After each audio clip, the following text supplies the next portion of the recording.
Welcome to Top Linux Tech. This is lesson number 2 of the basic tutorial for beginners, and today we will be talking about managing software on Debian and Ubuntu-based systems. The most common way to install, reconfigure, or remove software on most Linux distributions is through the use of the package manager. The simplest way to describe the package manager is that it is actually a tool which connects to an online software repository server from where most of the Linux programs or apps can be installed. Think of it like the app store that you have on your Android or iOS mobile device. This is still the best and the preferred way of delivering apps to your Linux system, and it has been around for decades. The most popular package managers that exist today is apt, which is found on Debian-based systems, RPM or Yum on Red Hat-based systems, Yast or Zypper on SUSE, and Pacman on Arch-based systems, for example. In this tutorial, we will focus on the Debian's apt package manager. So how does the apt package manager works exactly? For example, here we have our desktop or laptop computer, and when we run apt or the software manager utility, it will connect to an online repository server containing package installers. Now, while performing a search for the desired software, our computer will send a query to the software repository, and it will download a list of all of the available software that potentially can be installed. This list is then downloaded to our computer, and it is called the local cache. The local cache contains information about all of the packages that exist into the repository, their version numbers, dependencies, package descriptions, and other information. The cache also contains packages which we have previously installed into our system, so it will save us the trouble of having to re-download the software when we perform testing, or perhaps when we need to reinstall the same package multiple times. This cache can be cleared, which allows us to minimize the disk space usage at any time we want. Let's say we are installing Firefox web browser on our computer. The apt package manager sends a query to the online software repository, and if the repository contains the program, the package manager will download and install it automatically, while pulling all of the needed libraries and dependencies in the process. Most packages aren't complete, and they also need other packages or libraries in conjunction to be also installed so that our programs can work. This process is automatically managed by the package manager. Every package manager on any Linux system has its own configuration file. This configuration file contains the URL of every online repository servers from which you can download your software. If a package cannot be found in the official repository, chances are that it is available in other third-party repositories elsewhere, and these can also be added manually within the configuration file. These third-party software repositories on many Debian or Ubuntu-based systems are called PPAs, or Personal Package Archives, which can be set and maintained by anyone.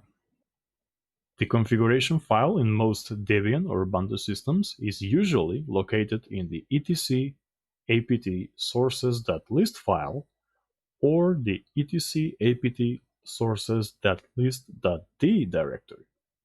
In this tutorial, I'll show you multiple ways of how you can install or uninstall software from the graphical user interface and the command line. So let's switch to my Linux virtual machine here, and let me show you how you can do this. The easiest way to install applications on Linux Mint is by using the Software Manager utility. To start the utility, simply click here on the menu. Select it either from the favorites list, or go here to the system section, and click on Software Manager.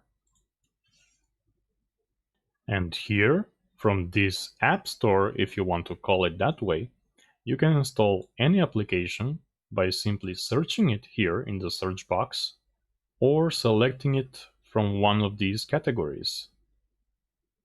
For example, I'm going to click here on the Internet category, and this will display a list of applications that are intended for the Internet.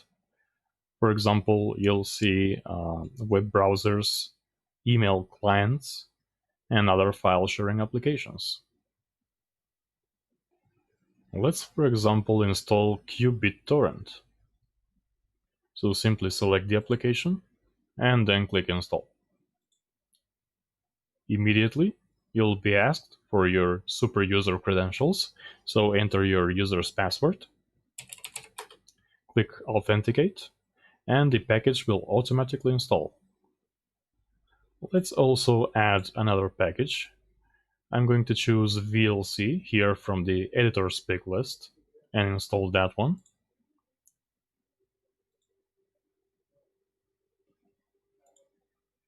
And immediately after installing your applications, they can be found within the Start Menus list. For example, we installed the qBittorrent client, and it can be found here into the Internet section. If we go here to the Multimedia section, we'll see the VLC player that we have just installed. To remove these packages, simply start the Software Manager again. Click here in the upper right corner on this menu, select Show Installed Applications, and then simply click on the application that you wish to uninstall. Usually the installed applications will have this green circle with a check mark, indicating that the application is installed into our computer. So let's uninstall it. I'm going to click here on the application and choose Remove.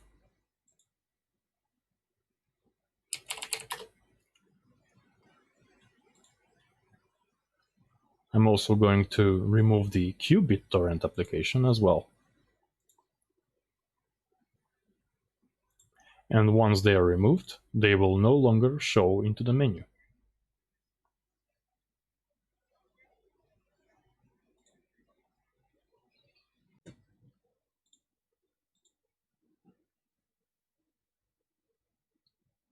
Now, what happens if the package that you are looking for isn't found in the official repository list?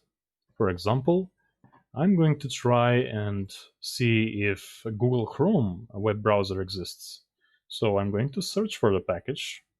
I'll type in Chrome, and the suggested application is Chromium Chrome driver, which is not the web browser. And also you might find Chromium web browser here somewhere in the list. But that is actually the open source version of Chromium web browser, which doesn't contain any proprietary Google code.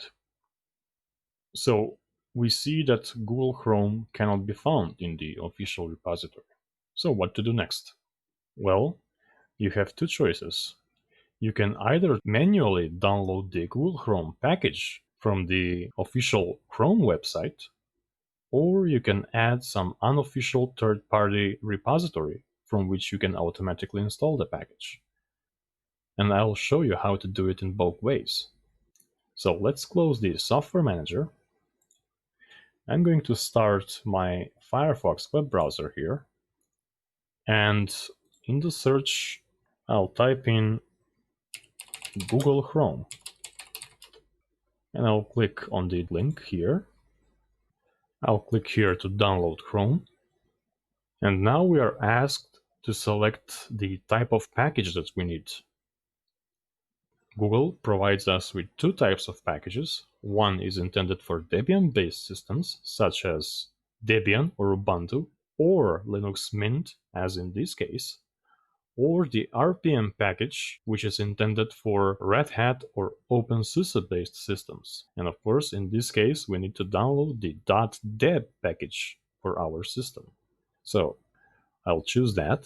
and click Accept and Install. I'll choose either to save the file on the desired location, or I can automatically open that package once it is downloaded with the package installer. So let's choose Open with Package Installer and click OK. Once the download is finished, we can click here to install the package, or we can examine the details. The details says this package requires the installation of one package. And this turns out to be a dependency that we also need. So it is required and it will automatically be installed as well. So let's click Install Package. And this is the dependency that we also need. So I'll click Continue. Type in my super user password.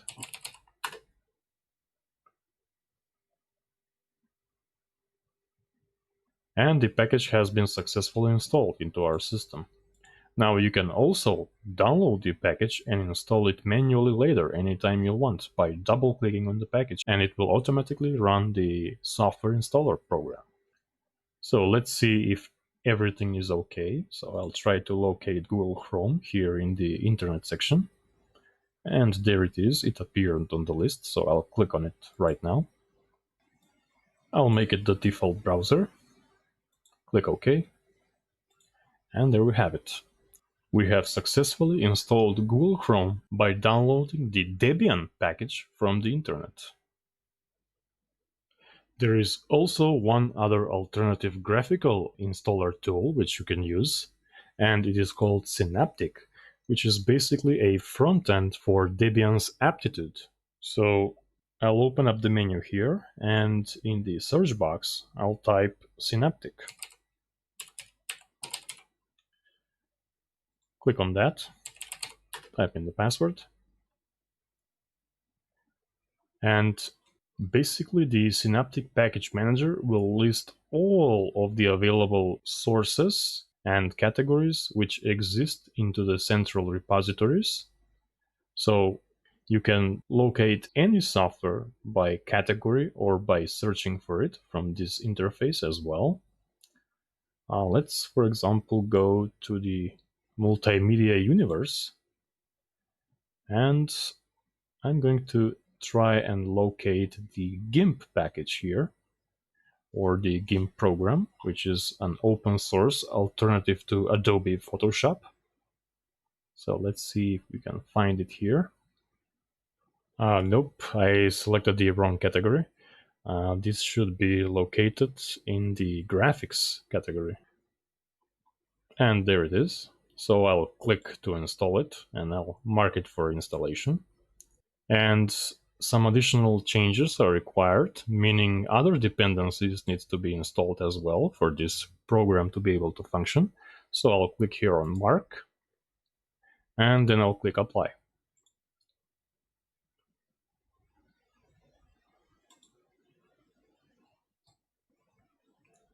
And the installation has finished.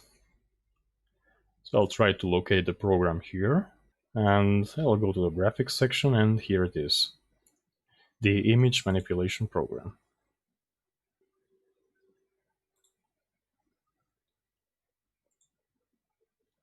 You can also click here to search for any package that you want to find, and it will work as well. So basically, when it comes to graphical user interfaces or graphical installers, these two are the best tools that you can use to easily install any application on your Linux Mint system, provided that it already exists within the official repositories. If not, you will have to, of course, try and locate the package manually somewhere else on the internet and download the Debian installer package. And if a Debian installer package cannot be found, well, in that case, you might want to look for other third-party repositories, and I will also show you how to do that in one of the next examples while working on the command line. Okay, so that was the demonstration showing how we can easily install applications in Linux Mint from the graphical software managers, And now it's time to start with the next demonstration about installing software from the command line by using the apt utility. From this point forward, we'll be focusing many times on the command line, especially in the next upcoming videos, because this is still the best way of managing any Linux system. The command line is preferable because it can perform low-level operations and provide more feedback that is otherwise not always possible from the graphical user interface. The command line is independent from the graphical environment, and this is why it is recommended to learn as much as possible about it and the Linux shell in general, because this will give you the necessary skills to operate any Linux system without the need of the graphical user interface, especially when working with Linux servers that do not always have any desktop environment installed. The command line supports all extended operations and forms of troubleshooting that is going to be very helpful and convenient, especially when there's a task that you can't perform or a problem that you cannot resolve from the graphical interface, or even troubleshoot error messages. Here's a list of the most commonly used commands that you can use to work with the apt utility. I'll show this list here briefly and provide a note containing these commands in the video description link down below. Anyway, let's get started now. To start working with the command line on Linux, you will need to access the terminal emulator. You can find the terminal emulator on any Linux main system here on the taskbar, or you can simply click the Programs menu, go to the Systems section, and select it from here. So choose XFC Terminal. Now let's actually right-click here on an empty space, go to Preferences, and select the amount of scroll output to 5000 lines. Click Close. Let's maximize this window. I'm also going to increase the text size a little bit so that you can see better. Hopefully that's okay. And let's actually install and uninstall a few packages from the command line by using the apt program. The command to access the package manager is called apt. And if we do apt -- or -- help, we will actually see all of the available arguments that we can pass to the apt command in order to perform operations on a specific package. So, for example, if you would like to install a package, you would use the command apt install and then the package name. If you want to remove the package, you simply use apt remove and then the package name. Now, before installing packages in your system, you should always update the local cache information first, which means downloading a list of new or upgradable packages from the official software repositories. So, you don't have to actually run the command every time for each package, but at least once a day should be quite sufficient. So let's refresh our local cache first by running apt update, and we will have to do this with superuser privileges, meaning we'll have to run this command as root, which is actually similar to run as administrator in Windows. So we type in sudo apt update, and we need now to provide our superuser password.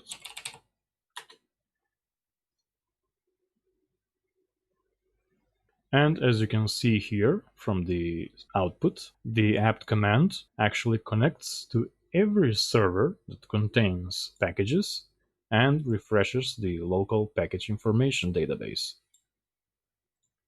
So now that when all packages are up to date, we can install any package we want with the command sudo apt install, and then we specify the package name.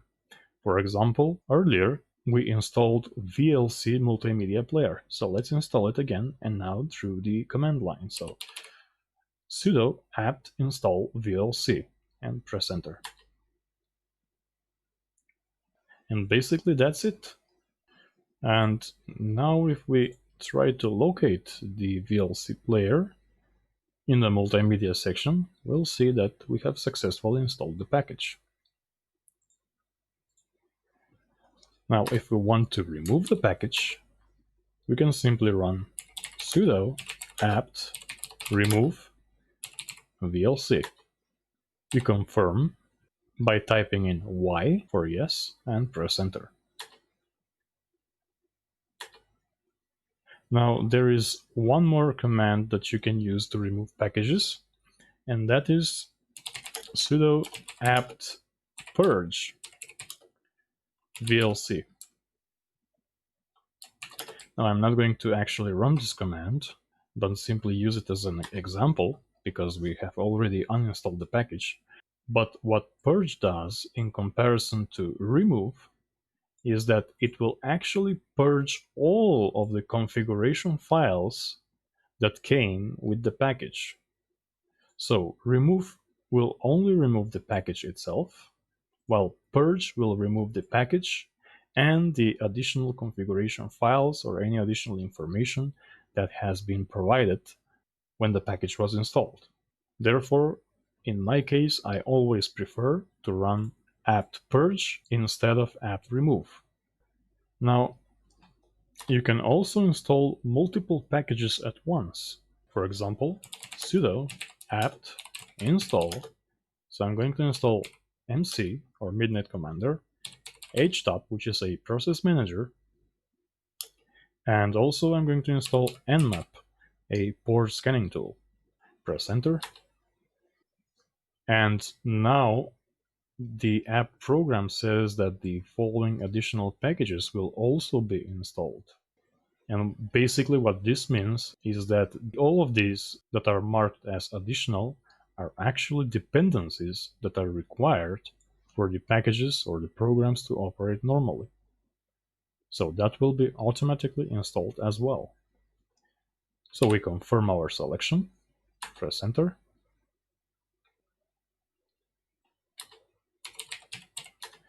And basically we have installed 3 additional new packages.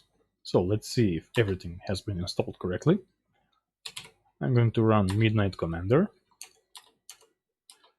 Some of you may actually remember from the old MS-DOS days that this is actually a clone of Norton Commander, and this is one of my favorite text-based file managers that I always use. Let's see if htop was installed, and yes, it has. And let's also check for nmap. And everything looks good. Now we can also remove multiple packages in the same way. So sudo apt purge and then the name of the packages.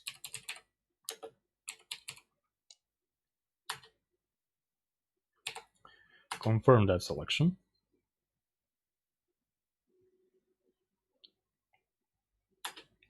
Now notice here that the apt program says that the following packages were automatically installed and are no longer required. This refers basically to the dependencies that we previously installed along with the previous packages.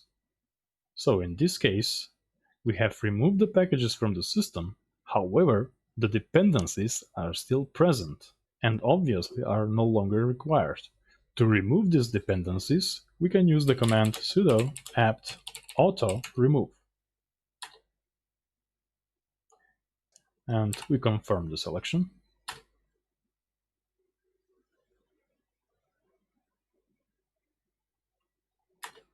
And now we have completely wiped all of the previously installed packages with the purge and the auto remove command. Now, when you're done with installing packages, it's always good to perform the clean operation, which will actually clean the downloaded package cache which currently exists in our system and takes space on our disk. So to do that, I'm going to type in sudo apt clean, and that's it. This will basically clean the downloaded cache. Now let me show you how to search for packages from the command line, because sometimes you might not actually remember the package name, so it's always good to perform a search first if you are unsure. So the command to do that is apt search and then the package name. Now sudo is not required for this command because we are only searching and not actually installing or removing any software. So if I press enter now, the package manager will query the online repository and it will actually give us anything related to the search query that we have specified, which obviously contains the keyword VLC. Now there's a lot of information on the screen displayed. However, with every package, there's also a brief description that can help you for better identifying the package. If you are unsure, you can always run apt show and then the package name. And basically this will give you a detailed description of the package that you are searching for. Let's search for another package.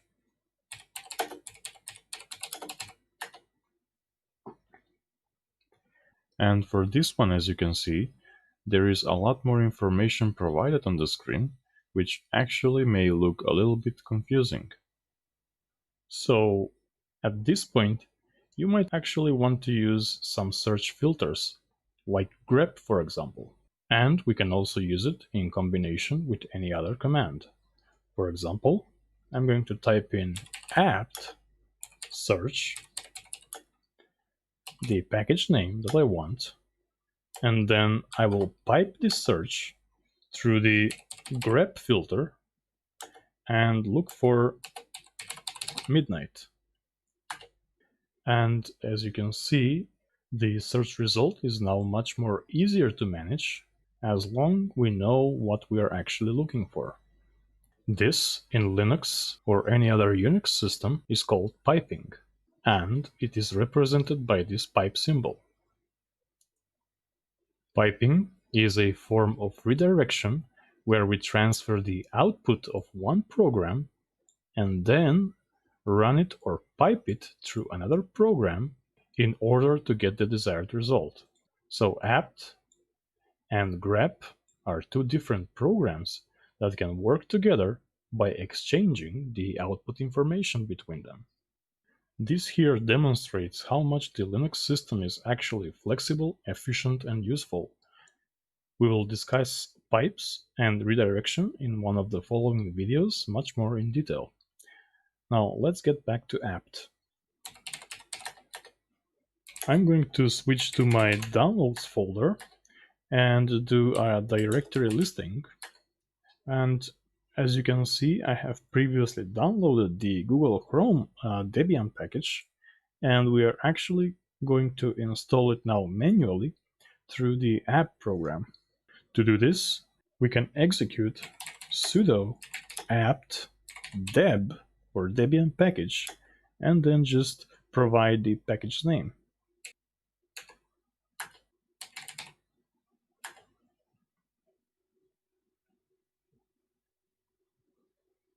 And this is the way to install any package that you have manually downloaded from the internet.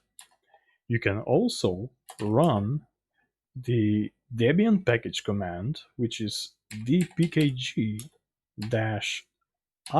for install, and then provide the package name. And it will basically do the same. Now, in order to find which packages are already existing or are already installed into the system, you can execute apt list --installed. And this will basically list every package that exists on your system. You can also use the grep filter to filter out results. For example, let's check if Google Chrome is indeed installed into our system at this time. So apt list dash dash installed, and then we pipe this through the grep filter and search for Google. And here we can see that the Google Chrome stable version 84 has been installed and it is locally installed. You can also do the dpkg command to do the same. So we can type dpkg -l for list, and this will list every package in the system in a nice and compact way, along with the version number and the package description. You can press page down or page up to scroll through the list. Press Q for quit. And we can also pipe this command through the grep filter and search for any package name. Always remember to check the help options that come with every Linux command by supplying the --help argument. We can also do the same for grep, for example.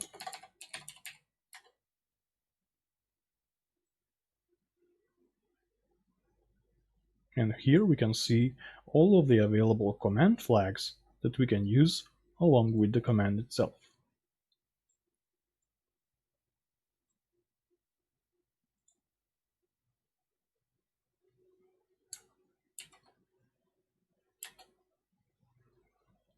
In later videos, I will also demonstrate how to use the help and the help documentation in greater detail. Now, in the previous video, I have shown you how to update your system by using the Updates Manager, and now I'm going to do the same by showing you how to update your system through the command line. So first, you will have to run sudo apt update to refresh package information. And right after the update command completes, you simply run the command sudo apt upgrade. And this will basically upgrade all of the packages that have newer versions. Now, there's nothing to upgrade because I have recently updated the system through the graphical update manager. But in case there are updates available, the procedure is actually the same as if you were installing new packages on the system. So there's nothing much else to demonstrate regarding system updates.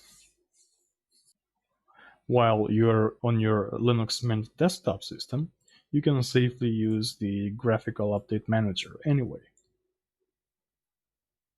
Okay, finally, let me show you how you can install software that is not found in the official repositories, but rather exists in the so-called private or personal package archives. But before we do that, let me actually show you where the configuration file for the apt package manager is. If you remember in the beginning of the video, I said that this file on most Debian or Ubuntu systems can be found in the etc apt sources.list and in the sources.list.d directory. So if I open the sources.list here, you'll see that the file is actually empty, and that's how it is on Linux Mint. However, on Ubuntu, this is the main file where the actual official repositories are. In Linux Mint, however, the file is moved in this sources.list.d directory, and it's called official package repositories list. So if we open this file, we'll see all the configured official repositories and their descriptions, such as focal, meaning that this is an Ubuntu 20 based repository. It contains the main Ubuntu repository. It also contains some restricted software, which may or may not be free. It also contains the universe group, which is packages that are not actually maintained by the community. And it also contains packages from the multiverse group, which are actually non-free or maybe proprietary software. But you can install it anyway, since these are all part of the official repository.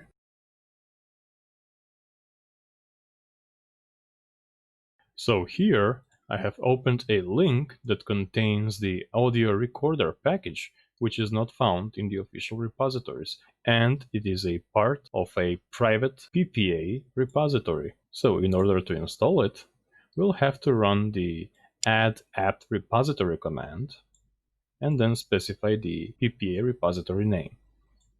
So the command is sudo add-app-repository and then the pp link. So we can copy that and paste it here into the terminal. You can read the information on the screen and then simply press enter to accept this PPA.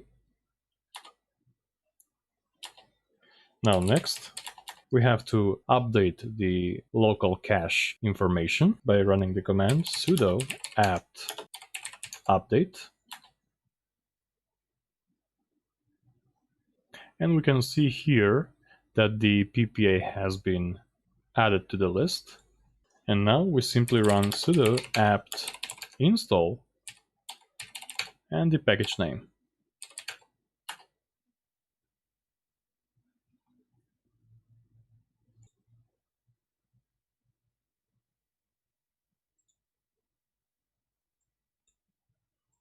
There is, however, one final alternative, meaning if you can find the application that you're looking for in the official repositories or the private personal repositories, chances are you will usually find it as a snap or Flatpak package. Now, what are Flatpaks?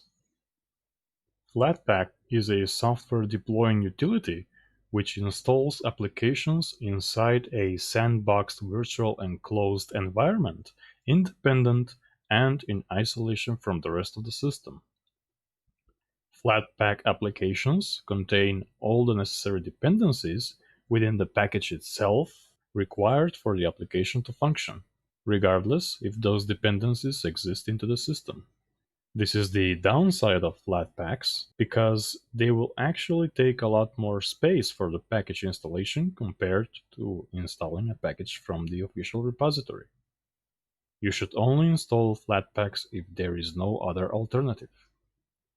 Well, actually there is another alternative, which is pulling the source code for the package if it is open source, and compiling it manually on your system to produce a working binary, which we will discuss in the upcoming advanced videos. For now, let's install a few Flatpaks. So here I have the link for the Discord application open from flathub.org, and basically you can visit this website, and from here you can basically select any application which is packed in the Flatpak format to be installed in your system. You can also search for Flatpaks from the software manager.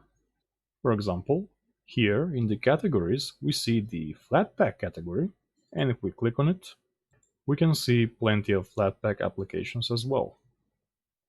So I'm going to install Discord now,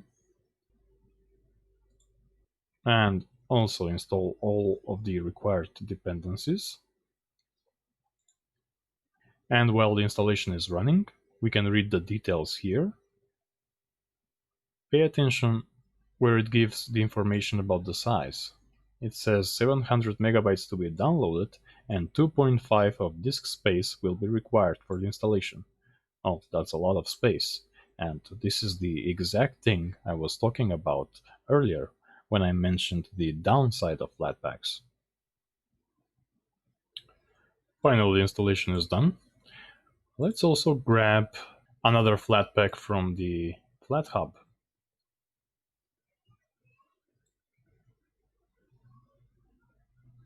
So let's maybe install Spotify.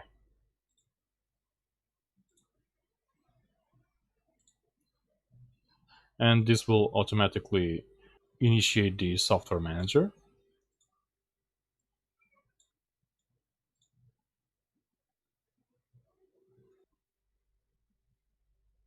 Okay, so let's see what we have now. Okay, and it seems to be working fine. Now, in order to remove these Flatpaks, you can also use the software manager. If we click here at the show installed applications, and we can simply select the application that we want to remove. Click the remove button, or we can also use the Flatpaks command line utility, which is simply called Flatpak. And if we type in -- help, we'll see all of the available commands. So obviously you use Flatpak install and the package name, and uninstall to remove the package name.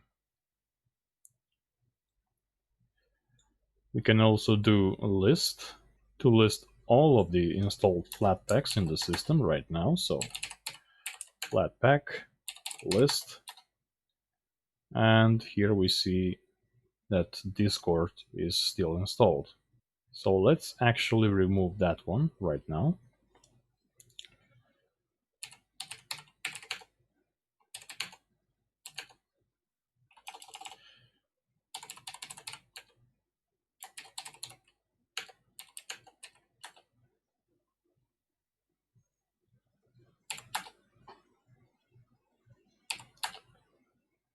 Okay, and that's it. That is basically how you manage Flatpaks. Okay, one more thing that I forgot to mention regarding the unofficial PPA repositories. Remember earlier when we talked about the apt configuration file? Well, let's check that directory again. So it's inside etc apt, and now if we open the sources.list.d directory, we'll see that a few more PPAs exist that have been configured for our system to use. Here's the audio recorder PPA that we have just added. And here's the one belonging to the Google Chrome. Let's open up the official package repositories list again. We can also modify this list. Like, for example, we can disable the partner repository if we want. We can also add other repositories manually. And this may or may not work depending if you have the GPG keys, because most repositories require a secure key to be also installed before activating the repository. So if you happen to add some repos manually, you will also have to manually install the corresponding PGP key. Anyway, this is not something that you should be concerned with right now, but I'm just simply letting you know that the app package manager will only work with the repositories that are defined within these files.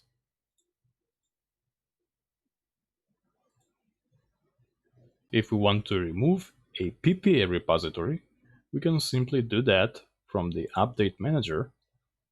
Click on Edit, click Software Sources, go to PPAs, and simply select the one that we want to remove.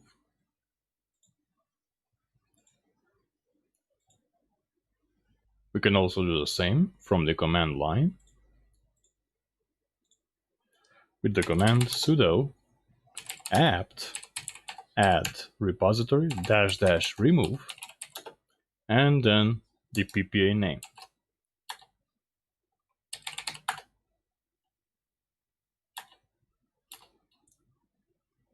We should also remove any unnecessary packages which we no longer need from the old PPAs.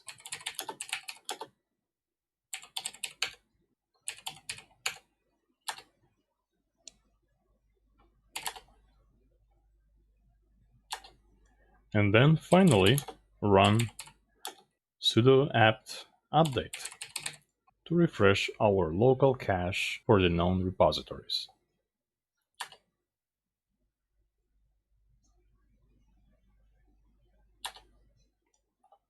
In this lesson, we learned how to manage software on a Debian and Ubuntu-based systems with the graphical and the command line package managers. We also learned how to add unofficial software repositories known as PPAs, and finally we learned how to install software with Flatpaks, which is a new way of delivering packages on any Linux system, and it is independent from the package manager. In the next video, I will be talking about the essential Linux commands, the Linux file system hierarchy, the kernel, and how it interoperates with system's hardware, which will give you in-depth insight of how the Linux system actually works. This is the end of this video, and if you have enjoyed it, please comment, share, like, or subscribe, and I thank you for watching.